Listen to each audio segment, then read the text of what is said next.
Okay, so for everybody who's been asking for my sauerkraut recipe, I'm just going to video what I do and then you can have it forever.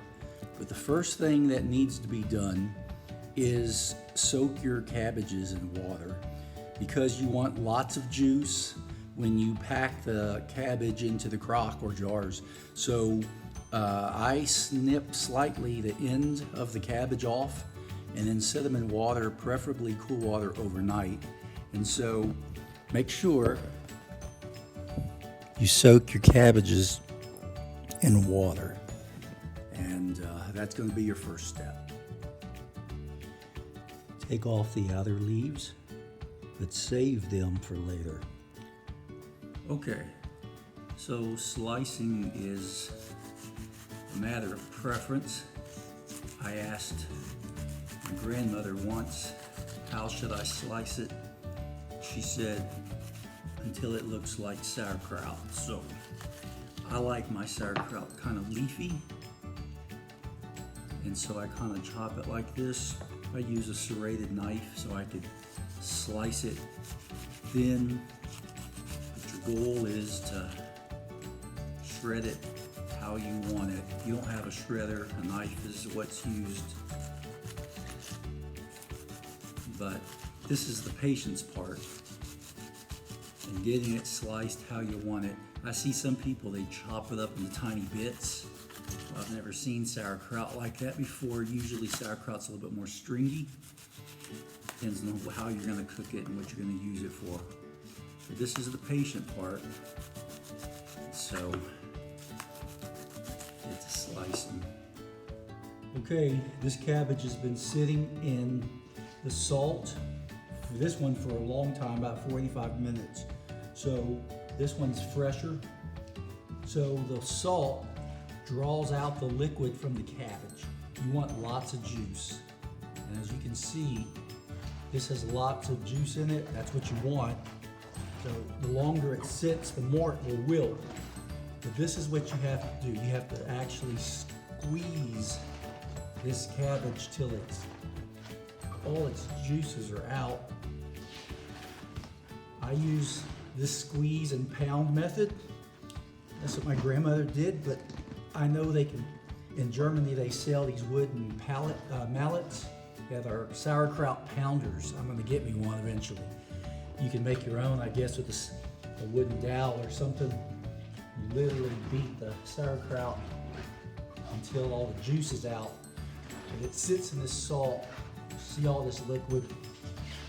If you have really hairy hands, wear gloves.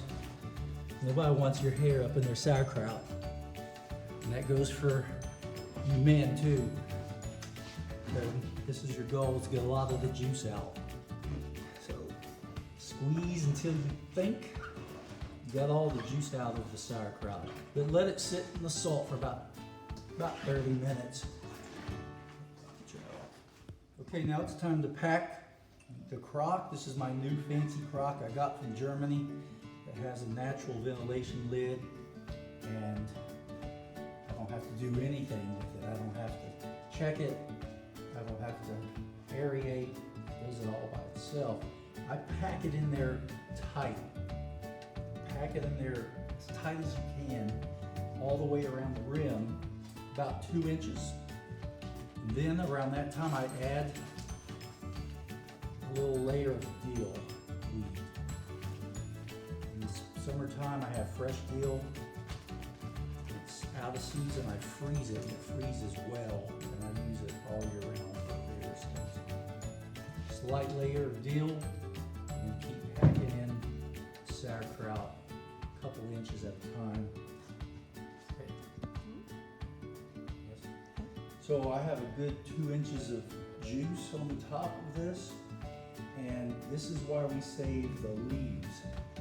So you take these whole leaves and lay them across the top.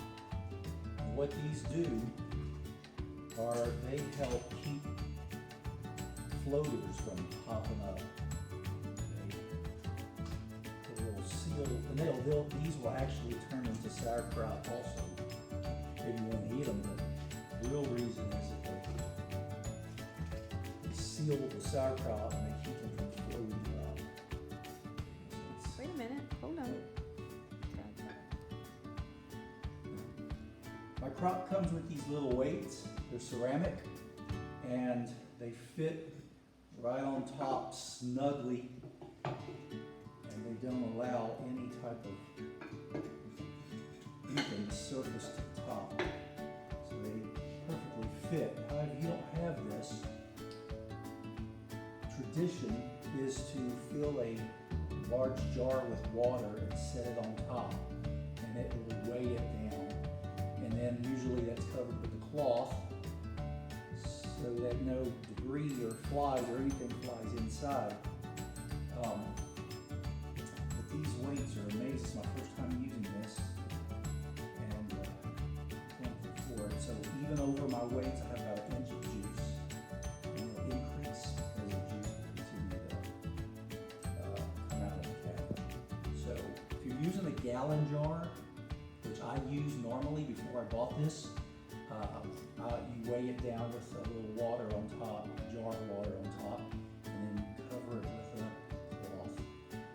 But these are great, and I know you can buy them on Amazon in the US. Great. Okay, so the goal of sauerkraut is that you always are in an anaerobic state, meaning the kraut must be always under the liquid. And the goal is that all the air eventually bubbles out, and then you have sauerkraut. If you run out of brine or didn't make enough brine, you can make your own. This is 2 cups of water to 1 tablespoon salt. One time, last batch I made, I had to add brine midway. I'm gonna add a little extra because I just wanna make sure I have a good 3 inches of juice on top. I don't have to, but this brine works. That's extra when you need extra juice. However, I have about 4 or 5 inches on this crock left, and the juice is gonna rise. This has aerators. I'm gonna set this on top, and I'm done. I wait 5 weeks. Is it ready earlier? Probably. 1 week, 3 weeks, it varies, but I wait 5 weeks period, and it's perfect every single time.